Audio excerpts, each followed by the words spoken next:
60 વર્ષ થાય એટલે આપણું જીવન ફરી જવું જોઈએ, જીવન સુધરવું જોઈએ, ભગવાનનું ભજન કરવું જોઈએ, માણસના સારા સંસ્કારમાં બદલાવ આવવો જોઈએ.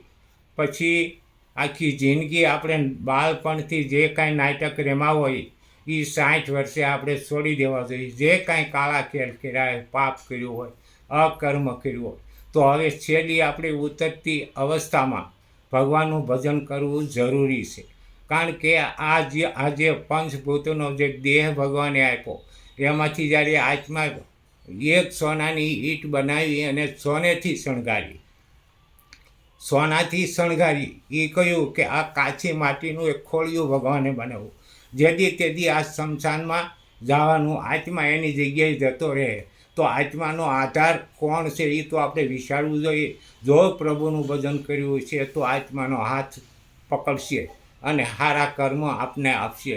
સારા કર્મ કરશું તો સારા કર્મનું ફળ ભોગવશું, અકર્મ કરીશું તો અકર્મનું ફળ આપણે ભોગવવું પડશે. માટે છે ને આપણે આપણું જીવન સુધારો.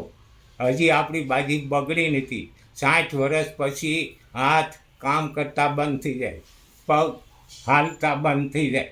આવું જ્યારે જીવન અધૂરું આપણું થઈ જાય ત્યારે પ્રભુનું ભજન આપણે કરી શકતા નથી. માટે મોક્ષનો એક એવો વિચાર કરો કે અતિ પ્રભુનું ભજન કરો.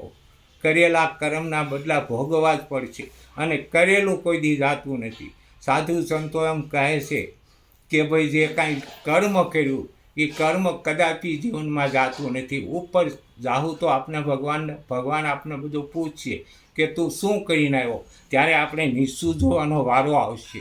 એટલે છે ને આપણે આપણું જીવન સુધારી અને હર વખત પ્રભુનું ભજન કરી અને બોલો છેલ્લે શ્રી રામ ભગવાનની જય.